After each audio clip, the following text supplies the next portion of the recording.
Welcome to Mostly True Psychiatry with Dr. Mellon. This is your first month of learning, whether you're a psychiatry resident, which is probably the primary target, or want to be one and you're a medical student kind of thing. This is just the intro. The first month of learning is trying to make it to where you are as functional as possible in 30 days. So you start learning really about how to write notes. They are done. This process is done terribly in residency, as far as I can tell, always. So it's either they do something arbitrary and just tell you basically the sections of a SOAP note in MSc, which I guess is something.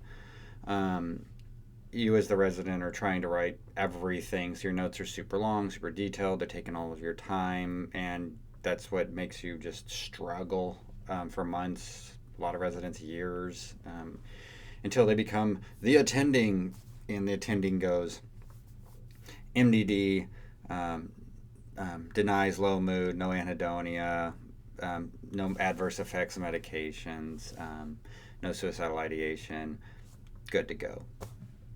Both of those are crap, right? Like, that's a terrible note for the attending, and that's a terrible note for the residents. So I'm going to deep dive into it. I'm going to talk about technology you should be using, programs, not the specific ones I show. I could care less. I just things I pay for.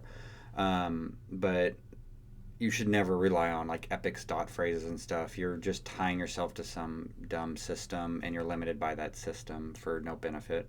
You're not building your own intellectual capital and becoming a better psychiatrist over time. Also, you need to see different kinds of notes. You need to see why you would do a different thing in different places. You need to just try different styles, because there is no right method. So you need to know there's different formats, be able to see it, have real examples, and try it, right? Like, maybe you just like doing certain types of notes over others. Then I'm going to spend about a week per topic. I'm going to try to make them just 10 to 15 minute videos, things you can mostly just listen to, right? Like, I don't really care that you can just play the YouTube video and use it as an audio file on your way to work. I'm basically just working on the diagnosis and treatment. So by diagnosis, it's DSM. It's some of it's gonna be really just like deep diving into what the heck they're talking about. What's the real information on that? Because a lot of kind of things you're taught are loosey goosey, just crap. It doesn't really tell you a lot. It makes everything sound like they blend together. It builds weird concepts in your head that you're going to follow through. Once you learn at the beginning, you're going to keep pretending is real, because that's kind of the way you were looking at it when nobody formally taught it to you. Treatment. So psychiatry is, redheaded stepchild of medicine. We have 50 different people and groups telling us what to do and what's best, because our evidence is terrible. Diagnosis can be kind of weak or lacking at times on what it really means. So what I'm going to be doing on mine is I'll show you what, here's what Stahl says, here's what Kaplan and Sadok, like, you buy this big stupid book that, it's not bad. Nobody reads it. Like, almost never. They start it and stop it, like Kaplan and Sadok. And it'll be 40 pages on generalized anxiety disorder, and then you as a resident, you're like, I got the diagnosis, I already wrote that, so how do I treat it? And they give you one basic paragraph, or like one little table, and it's just whatever the APA says, or not the APA, like the FDA says. You could probably just tree diagram the FDA stuff, which I'll probably do at some point actually in the near future, because if that's what we're doing, you could just say if A then B, right, and just have the tree run down. And if you have cardiac problems, please don't give them citalopram or whatever. You don't need a doctor in there. So I'll put what different people say, and then I'll kind of list like first, second, third line when it's relevant. So basically, the idea is there's first lines. You try 2, 3, 4, 5 of those or whatever. Like, it's not just like, oh, first didn't work, I'll go straight to second line. No, it's the evidence gets way worse as you go down on the list, until it's psychiatry going, do I put the pickaxe through their eyeball in the right orbit? It's like it gets to be really dumb. Evidence is crappy by the time you're on third tier. It's just expert opinion, whatever that means. All right, so here's the brain. So I said it's a mind mapping program, so let's use like diagnosis of MDD as an example. I'm going to use this like my PowerPoint. I'm going to talk over it the whole time for pretty much all these videos, or most of them. They always have this format once I'm in a actual disorder that we're treating. They have a file system kind of set up where you have one thing nested inside of the other. So you have like a parent, the main thought you're looking at, and then siblings. And then there's lateral jumps. So sometimes stuff is, there's something really similar, or it should be known because they're related or in some really obvious way. So if I type in venlafaxine, I go to the drug. Oh, look, there's desvenlafaxine, right? Because they just, or, paliperidone. If you're looking at that, oh, how funny. Risperidone. There we go. It is now linked, and I looked smart like I had that ahead of time. Because, one's the breakdown metabolite of the other. So each of these, as I'm teaching through them, all the disorders, just, I guess let me jump back one more, just tell you one or two more things.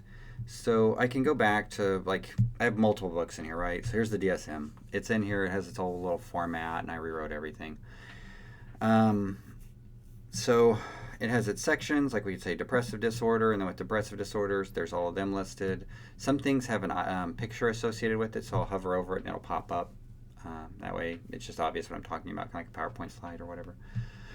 We get into an actual Dsm diagnosis, and I always have the diagnosis, the treatment, patient education, source documents.